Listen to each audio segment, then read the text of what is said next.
Hi all. നമ്മൾ ഒരുപാട് നാളായി വീഡിയോസൊക്കെ ഇട്ടിട്ട്, ഇടയ്ക്കൊക്കെ ഷോർട്സ് നമ്മൾ ഇടാറുണ്ടെങ്കിലും ഒരു ലോങ് വീഡിയോ ഇട്ടിട്ട് ഒരുപാട് നാളായി. അപ്പോൾ ഇതിപ്പം ഒരു ബിരിയാണിയുടെ വീഡിയോയാണ്. വളരെ പെട്ടെന്ന് എന്നാൽ വളരെ ടേസ്റ്റി ആയിട്ട് നമുക്ക് ഉണ്ടാക്കാൻ പറ്റുന്ന ഒരു ചിക്കൻ ബിരിയാണി. അപ്പോൾ അതിൻ്റെ റെസിപ്പിയാണ് ഇന്ന് പോസ്റ്റ് ചെയ്യാമെന്ന് വെച്ചത്. അപ്പോൾ നമുക്ക് ടൈമും കാര്യങ്ങളും ഒന്നും കിട്ടാത്തതുകൊണ്ടാണ് നമ്മൾ വീഡിയോസ് കറക്റ്റായിട്ട് ഇടാത്തത്. അപ്പോൾ ബിരിയാണിക്ക് വേണ്ടിയിട്ട് നമ്മൾ സവാള, വലിയുള്ളി നമ്മൾ ക്ലീൻ ചെയ്ത് കട്ട് ചെയ്തെടുക്കുവാണ്.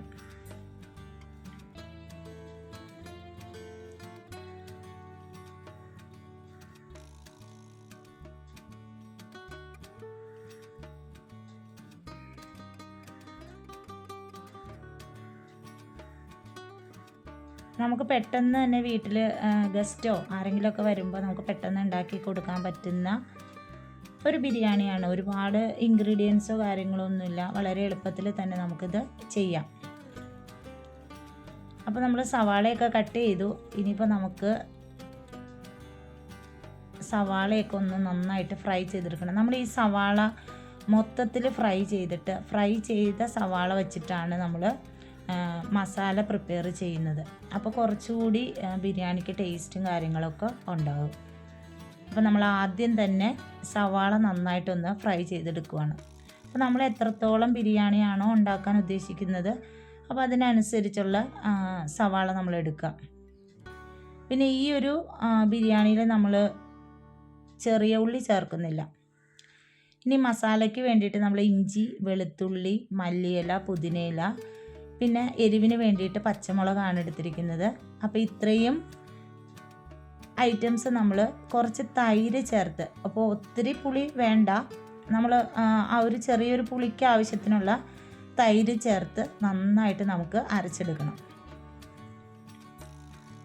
അപ്പോൾ നമ്മുടെ സവാളയൊക്കെ നന്നായിട്ട് ഫ്രൈ ആയിട്ട് വന്നിട്ടുണ്ട്. ഇനി നമുക്കിത് എണ്ണയിൽ നിന്ന് കോരി മാറ്റാം.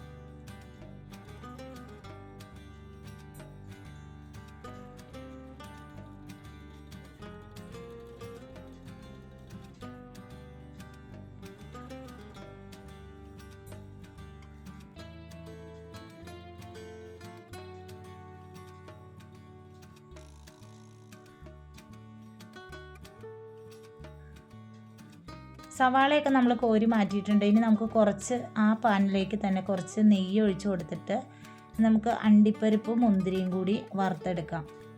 അപ്പോൾ ഇതൊക്കെ കുറച്ച് ടേസ്റ്റ് കൂട്ടാനായിട്ടുള്ള സംഭവങ്ങളാണ് കേട്ടോ. അപ്പോൾ ഈ അണ്ടിപ്പരിപ്പ് മുന്തിരിയൊന്നും ഇല്ലെങ്കിൽ നമുക്ക് ഈ ബിരിയാണി പ്രിപ്പയർ ചെയ്യാം. പക്ഷെ നമ്മൾ കുറച്ചുകൂടി ടേസ്റ്റും ആ കാണാനൊരു ലുക്കൊക്കെ കിട്ടാൻ വേണ്ടിയിട്ടാണ് നമ്മളിങ്ങനെ അണ്ടിപ്പരിപ്പ് മുന്തിരിയൊക്കെ നെയ്യിൽ ഫ്രൈ ചെയ്ത് ബിരിയാണിയിൽ ചേർക്കുന്നത്.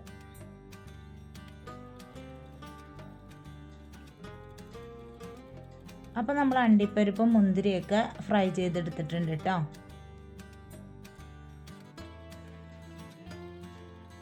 ഇനി നമ്മൾ ആ പാനിലോട്ട് കുറച്ചുകൂടി നെയ്യും കുറച്ചുകൂടി ഓയിലും കൂടെ ചേർത്തിട്ട് നമുക്ക് നമ്മുടെ ചിക്കൻ ഒന്ന് ഫ്രൈ ചെയ്തെടുക്കണം. അപ്പോൾ ചിക്കൻ നമ്മൾ ആദ്യം തന്നെ മഞ്ഞളും മുളകും ഉപ്പൊക്കെ പുരട്ടി വച്ചിരിക്കുന്നതാണ്. പിന്നെ അതിനോടൊപ്പം നമ്മുടെ ബിരിയാണി റൈസ് ഒരു കലത്തിൽ നമ്മൾ വേവിക്കാൻ വച്ചിട്ടുണ്ട്. അപ്പോൾ നമ്മൾ ചിക്കൻ ആ ഒരു പാനിലേക്ക് ഇട്ട് കൊടുത്തിരിക്കുകയാണ്. അപ്പോൾ ചിക്കൻ ഒന്ന് നന്നായിട്ട് ഫ്രൈ ചെയ്തെടുക്കണം. റൈസ് ഉണ്ടാക്കുമ്പോൾ നമ്മൾ വെള്ളം തിളപ്പിച്ച് ഊറ്റിയെടുക്കുകയാണ് ചെയ്യുന്നത്. വെള്ളത്തിൽ റൈസ് നമ്മൾ തിളപ്പിച്ച് ഊറ്റിയെടുക്കുകയാണ് ചെയ്യുന്നത്. ദെൻ നമ്മൾ ആ ഒരു അരപ്പ് ഈ ഒരു ഫ്രൈ ചെയ്ത ചിക്കനിലേക്ക് നമ്മൾ ചേർത്തിട്ടുണ്ടായിരുന്നു. ചിക്കൻ ഫ്രൈ ചെയ്തതിന് ശേഷം നമ്മൾ ആ പുതിന മല്ലിയിലേക്ക് ചേർത്ത് അരച്ച് വെച്ച അരപ്പ് ഇതിനകത്തോട്ട് ചേർത്തിട്ടുണ്ടായിരുന്നു. ആ ഒരു ക്ലിപ്പ് എൻ്റെ കയ്യിൽ നിന്ന് മിസ്സായിപ്പോയി. അപ്പം നമ്മൾ ആ ഒരു അരപ്പും ചേർത്തു.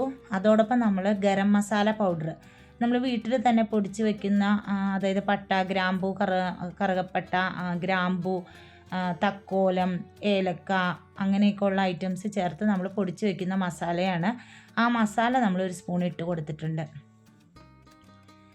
ദെൻ നമ്മുടെ മസാലയൊക്കെ റെഡിയായി. ഇനി നമുക്ക് ചോറൊന്ന് ദം ചെയ്യണം. അപ്പോൾ ആദ്യം നമ്മൾ ആ മസാലയിൽ നിന്ന് കുറച്ച് എടുത്ത് മാറ്റിയിട്ട് അതിൻ്റെ മുകളിലേക്ക് നമ്മൾ പകുതി റൈസ് ഇട്ട് കൊടുക്കുകയാണ്. റൈസ് ഇട്ടതിന് ശേഷം നമ്മൾ ടേസ്റ്റിന് വേണ്ടിയിട്ട് ലെയറായിട്ട് നമ്മൾ അതിൻ്റെ മുകളിൽ പൈനാപ്പിൾ ചേർത്ത് കൊടുത്തിട്ടുണ്ട്. പൊടിയായിട്ട് അരിഞ്ഞ പൈനാപ്പിൾ ചേർത്ത് കൊടുത്തിട്ടുണ്ട്.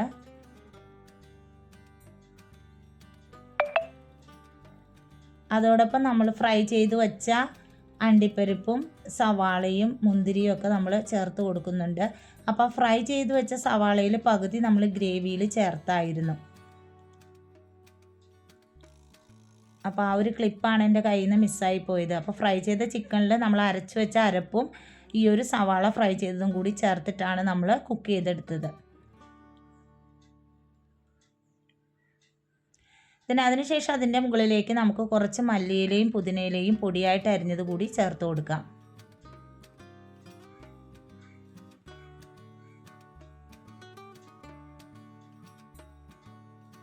പിന്നെ ഈ ഒഴിച്ചു കൊടുക്കുന്നത് നമ്മൾ പാലിനകത്ത് കുറച്ച് മഞ്ഞൾപ്പൊടിയും ബിരിയാണി എസൻസും കൂടെ മിക്സ് ചെയ്തതാണ്. ബിരിയാണിക്ക് നല്ലൊരു മണവും കളറും ഒക്കെ കിട്ടാൻ വേണ്ടിയിട്ടാണ്. അതുകൂടി നമ്മൾ ഈ ഒരു റൈസിൻ്റെ മുകളിലേക്ക് ഒഴിച്ചു കൊടുക്കുകയാണ്.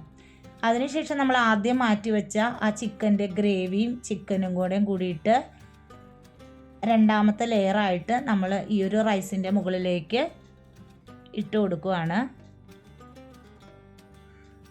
ദെൻ ബാക്കിയുള്ള റൈസ് കൂടി നമ്മൾ ആ ഒരു ഗ്രേവിയുടെ മുകളിലേക്ക് ആക്കി കൊടുക്കുകയാണ്. അപ്പോൾ റൈസ് മൊത്തം നമ്മൾ ആ ഒരു ഗ്രേവിയുടെ മുകളിലേക്ക് ഇട്ട് കൊടുത്തിട്ടുണ്ട്. എന്നിട്ടൊന്ന് നന്നായിട്ടൊന്ന് അമർത്തി കൊടുക്കാം. ദെൻ വീണ്ടും നമ്മൾ കുറച്ചുകൂടി പൈനാപ്പിൾ അതിൻ്റെ മുകളിലേക്ക് പൊടിയായിട്ട് അരിഞ്ഞ പൈനാപ്പിൾ ചേർത്ത് കൊടുക്കുന്നുണ്ട്.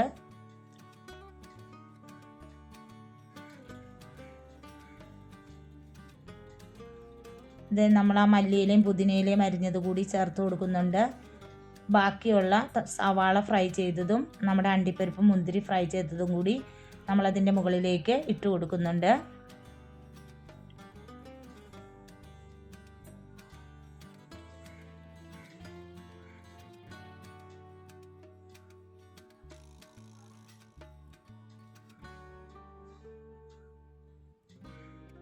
വീണ്ടും നമ്മുടെ പാലിൻ്റെ മിക്സ് നമ്മൾ എസൻസും മഞ്ഞൾപ്പൊടിയും ചേർത്ത് മിക്സ് ചെയ്ത് വെച്ചേക്കണ പാലിൻ്റെ മിക്സ് കൂടി നമ്മൾ ഒഴിച്ചു കൊടുക്കുന്നുണ്ട്.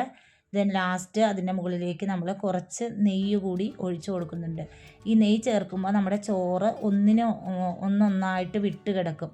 അപ്പോൾ നമ്മൾ നെയ്യ് കൂടി ചേർത്ത് കൊടുത്തു. ഇനി നമുക്ക് പാത്രം മൂടി വെച്ചിട്ട് ചെറിയ തീയിൽ ഒരു 15 മിനിറ്റ് വേവിച്ചെടുക്കാം. നമ്മുടെ ബിരിയാണി റെഡി.